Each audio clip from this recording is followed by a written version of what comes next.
আরও একটা ভিডিওতে আপনাদের সবাইকে স্বাগত। তো যারা আমরা অ্যাকোরিয়ামে মাছ রাখি, যারা মাছ পুষি, তারা অ্যাঞ্জেল ফিশ এই মাছটার সঙ্গে কিন্তু বেশ পরিচিত। তো অ্যাঞ্জেল মাছ বিভিন্ন রকমের হয়, বিভিন্ন কালারের হয়। একটা হয় অল্টাম অ্যাঞ্জেল। তো এগুলো ছাড়াও আরেক রকমের অ্যাঞ্জেল হয়, যেটাকে বলা হয় মনো অ্যাঞ্জেল। তো আজকে এই মাছটাকে নিয়েই কথা বলবো। বেশ একটা ঘুড়ির মতো একটা শেপ হয়। আর এছাড়াও অ্যাঞ্জেল মাছ, যে নর্মাল যে অ্যাঞ্জেল মাছ আমরা রাখি, সেই অ্যাঞ্জেল মাছ নিয়েও কিছু আলোচনা করব। তো চলুন শুরু করা যাক।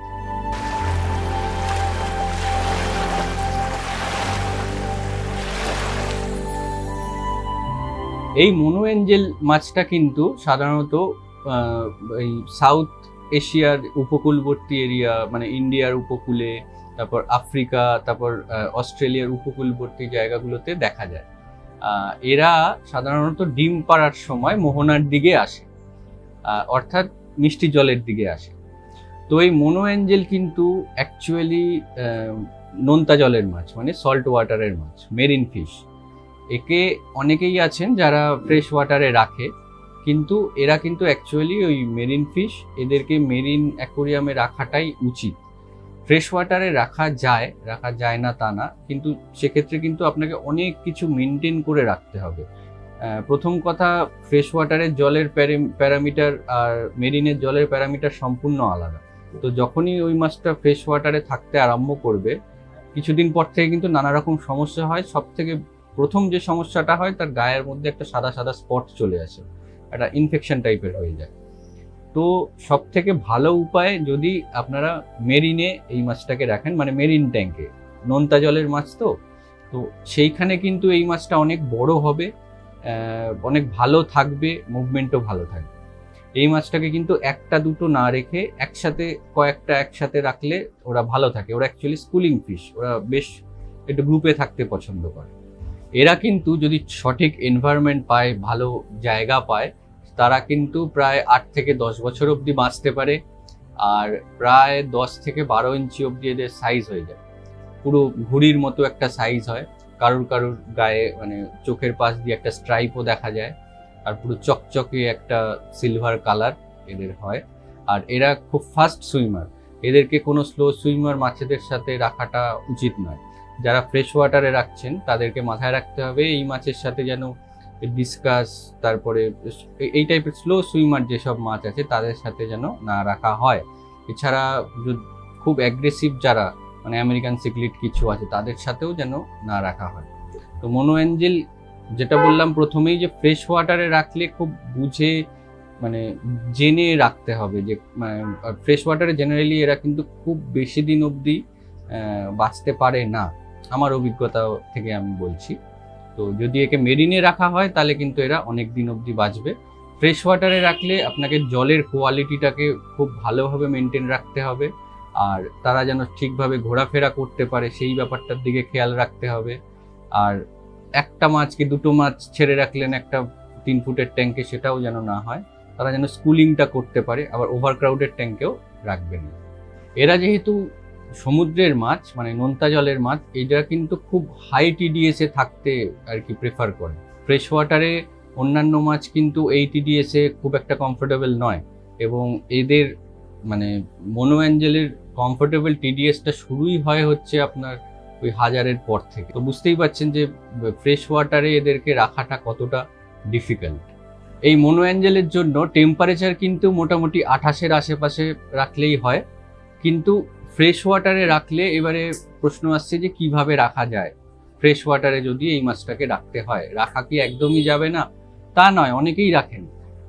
ফ্রেশ ওয়াটারে রাখা যায়, তবে সেইখানে জলের স্যালিনিটি কিন্তু 1-এর কাছাকাছি নিয়ে যেতে হবে।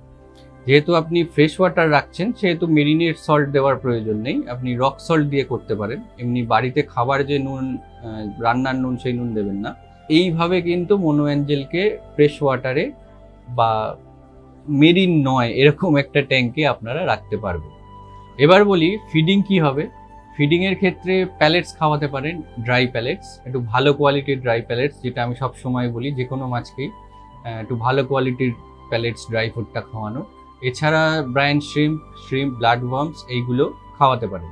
এগুলো ওরা খুব ভালোভাবেই খাবে, অমনিভোরাস হয়। হ্যাঁ, তবে কিন্তু এদের খুব বেশি ফ্যাটি খাবার খাওয়ানোটা ভালো নয়, কারণ এদের গাটস প্রবলেম চলে আসে, তো সেটা খেয়াল রাখবেন। এই টাইপের খাবার আপনারা ঘুরিয়ে ফিরিয়ে দিনে 2 থেকে 3 বার এই মনো অ্যাঞ্জেলকে খাওয়াতে পারেন। এবার বলি এই মনো অ্যাঞ্জেলের ক্ষেত্রে কি কি জিনিসগুলো একদমই করবেন না। সেটা হলো, ওরা ছোট অবস্থায় তো ফ্রেশ ওয়াটারে থাকতে পারে, কিন্তু খুব বেশি সময় ধরে ওদেরকে ফ্রেশ ওয়াটারে রাখাটা উচিত নয়। এক্ষেত্রে ওই নুনটা কিন্তু প্রয়োজন হবে, এটা মাথায় রাখতে হবে। ট্যাঙ্কে যদি মনো অ্যাঞ্জেল থাকে সেই ট্যাঙ্কে কিন্তু আপনাকে সল্ট দিয়ে সেটাকে পরিমাণ মতো সল্টটা দিতে হবে আর কি। পরিমাণটা কীরকম হবে, আপনার ধরুন 2 ফুটের একটা ট্যাঙ্ক আছে, সেক্ষেত্রে আপনি টেবিল স্পুন, যেটা বড় স্পুনের মোটামুটি 5 চামচ আপনাকে সল্ট দিতে হবে। আর একটা ভুল যেটা কখনোই করা উচিত নয়, যে দোকান থেকে একটা কি দুটো মনো অ্যাঞ্জেল নিয়ে এসে একটা ট্যাঙ্কে ছেড়ে দিলাম, সেখানে আরও অন্যান্য মাছ আছে, সেক্ষেত্রে কিন্তু সেই মাছের সমস্যা হবে। এই মাছ একটু গ্রুপে থাকতে পছন্দ করে। এবার বলি যে প্রশ্ন আসে যে এই মনো অ্যাঞ্জেলের সাথে কি নর্মাল যেসব অ্যাঞ্জেল মাছ আমরা রাখি সেই মাছগুলোকে রাখা যাবে? সেক্ষেত্রে এটা জেনে নিতে হবে যে নর্মাল অ্যাঞ্জেল যারা হয় তাদের থেকে কিন্তু মনো অ্যাঞ্জেল খুব ফাস্ট সুইমার এবং একটু অ্যাগ্রেসিভও, তো তারা কিন্তু সেই অ্যাঞ্জেল মাছকে, যেটাকে আমরা অ্যাঞ্জেল ফিশ বলে চিনি, তাদের কিন্তু ঠুকরে মেরে দেবে। খাবার দিলে সেই সময় মারামারি শুরু হয়ে যেতে পারে। তো এক্ষেত্রে এই দুজনকে একসাথে না রাখাটাই উচিত। এই নর্মাল অ্যাঞ্জেল ফিশ কিন্তু আপনারা বিভিন্ন রকম অ্যাঞ্জেল ফিশ মিলিয়ে মিশিয়ে রাখতে পারেন, তাদের অনেক রকম ভ্যারিয়েন্ট পাওয়া যায়। যেরকম মার্বেল অ্যাঞ্জেল হয়, জিব্রা অ্যাঞ্জেল হয়, ব্ল্যাক অ্যাঞ্জেল হয়, কই ঘোস্ট অ্যাঞ্জেল হয়, বিভিন্ন রকম কালারের হয়, ব্লু হয়। এই রকম অ্যাঞ্জেল আপনারা মিলিয়ে মিশিয়ে অ্যাঞ্জেল ট্যাঙ্ক করতে পারেন।